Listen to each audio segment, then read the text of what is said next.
Easter time and there are hot cross buns everywhere. So we've come up with something a little different and taken the best of a brownie and the best of a hot cross bun to come up with the hot cross brownie.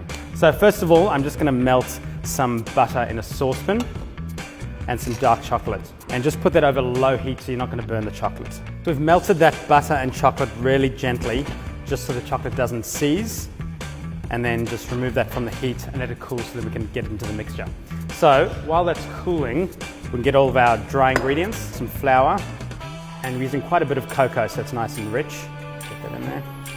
And it's a brownie, so we don't want too much rise, but we are going in with a bit of baking powder as well. We've got some mixed spice. And although mixed spice already has cinnamon in it, we're just going to bump up the cinnamon with a little bit more cinnamon. Get that in. And then also just a pinch of salt. Some caster sugar. Brown sugar is going to give the brownie a nice chewiness to it. And then because it is a hot cross brownie, we are using sultanas. If you're someone who doesn't like sultanas in your hot cross bun, you can leave them out and just replace them with extra chopped chips and in with some chopped milk chocolate. I'm just going to give that a bit of a stir. So the dry ingredients are done, so we can move on to the wet ingredients. Got 4 eggs. And just give them a light beat. Just get your dry mixture, make a bit of a well in the center, and then in with those eggs, the chocolate and butter mixture, which is cooled down now. And then before we've incorporated everything, just some vanilla extract. You could also use vanilla bean paste. And then without making a mess everywhere, just gently fold and stir everything into each other. So make sure you are patient with that warm chocolate mixture and let it cool down completely. Because we've got these little milk chocolate pieces in here, if you add a warm mixture, they're going to melt. So I've got 2 pieces of baking paper.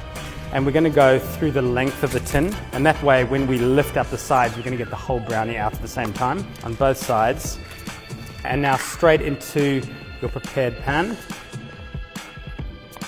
And now once that mixture's in there, I'm using a small crank handle spatula just to spread it all out, but you can use the back of a spoon.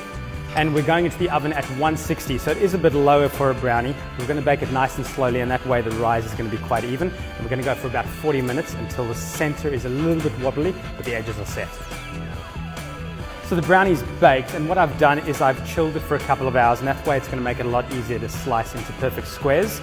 So because we did a good job and we lined the tin properly, the brownie's going to come out a lot easier. We do want to get perfect square brownies, so get your ruler and we're going to make perfect 5cm squares. So you're kind of using your ruler to stencil on the cut marks, and that way you're just going to be able to freehand with your knife.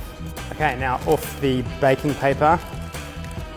So we've got our stencil marks. Now just get a nice sharp big knife and go down into the cut marks. I've just got some melted white chocolate which is cooled, and I'm just going to go in with a little bit of cinnamon, and this is going to become the paste mixture for the top of the brownies to make the crosses. So I've got a piping bag, and just get a vessel that you can place the piping bag into, and that way you're not going to spill everywhere, and then spoon in all that white chocolate. And with a very steady hand, I'm trying not to breathe while I do it, just pipe on crosses onto each brownie. To set the chocolate, we're going to put it in the fridge and chill for about 5 minutes. So there it is, all the flavour of a great hot cross bun in a rich fudgy brownie, and now I'd be pretty happy if the Easter Bunny brought me that. For this recipe and more, head to delicious.com.au.